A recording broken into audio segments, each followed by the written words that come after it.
Première épître de Paul aux Corinthiens, chapitre 7. Pour ce qui concerne les choses dont vous m'avez écrit, je pense qu'il est bon pour l'homme de ne point toucher de femme. Toutefois, pour éviter l'impudicité, que chacun ait sa femme et que chaque femme ait son mari. Que le mari rende à sa femme ce qui lui doit, et que la femme agisse de même envers son mari.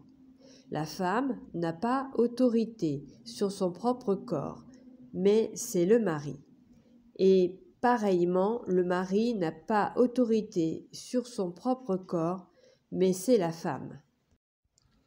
Ne vous privez point l'un de l'autre, si ce n'est d'un commun accord, pour un temps, afin de vaquer à la prière, puis retournez ensemble, de peur que Satan ne vous tente par votre incontinence.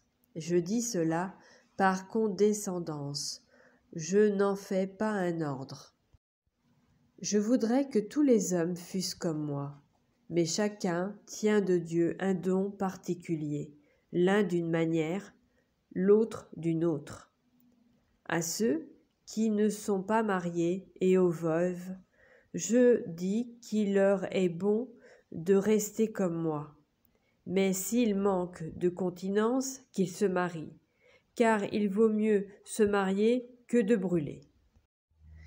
À ceux qui sont mariés, j'ordonne, non pas moi, mais le Seigneur, que la femme ne se sépare point de son mari. Si elle est séparée, qu'elle demeure sans se marier ou qu'elle se réconcilie avec son mari, et que le mari ne répudie point sa femme. Aux autres, ce n'est pas le Seigneur, c'est moi qui dis. Si un frère a une femme non-croyante et qu'elle consente à habiter avec lui, qu'il ne la répudie point. Et si une femme a un mari non-croyant et qu'il consente à habiter avec elle, qu'elle ne répudie point son mari. Car le mari non-croyant est sanctifié par la femme, et la femme non-croyante est sanctifiée par le frère. Autrement, vos enfants seraient impurs, tandis que maintenant ils sont saints.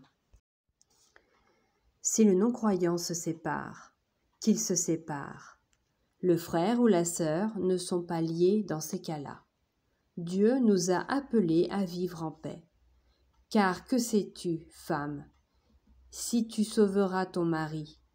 Ou que sais-tu, mari, si tu sauveras ta femme? Seulement que chacun marche selon la part que le Seigneur lui a faite, selon l'appel qu'il a reçu de Dieu. C'est ainsi que je l'ordonne dans toutes les églises. Quelqu'un a-t-il été appelé étant circoncis qu'il demeure circoncis?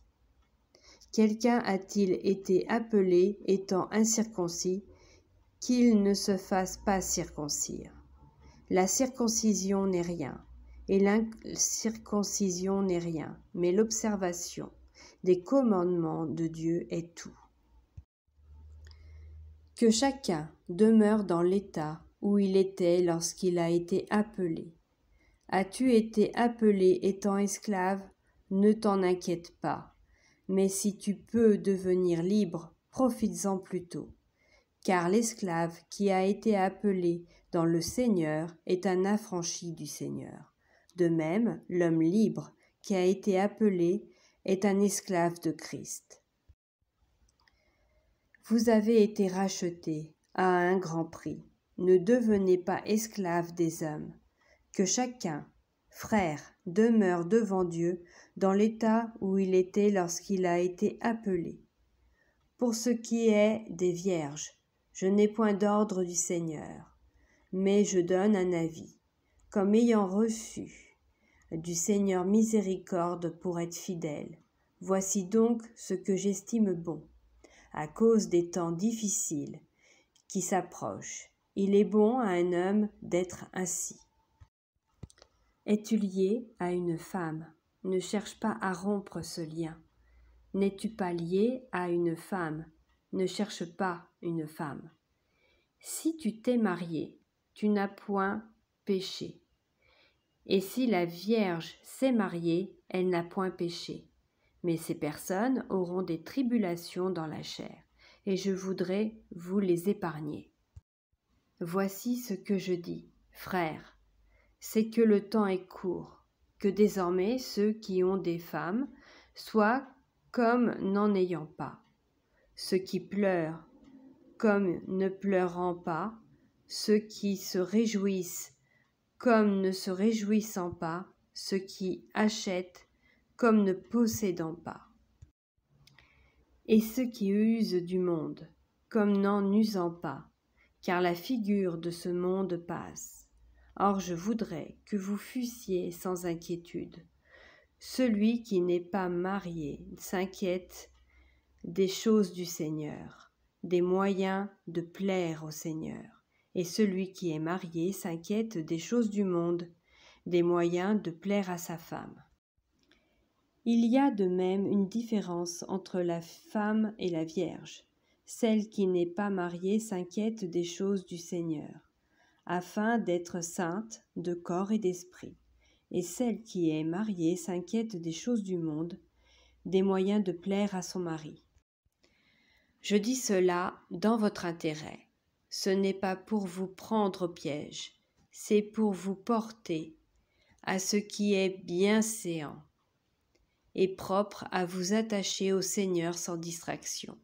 Si quelqu'un regarde comme déshonorant pour sa fille de dépasser l'âge nubile et comme nécessaire de la marier, qu'il fasse ce qu'il veut.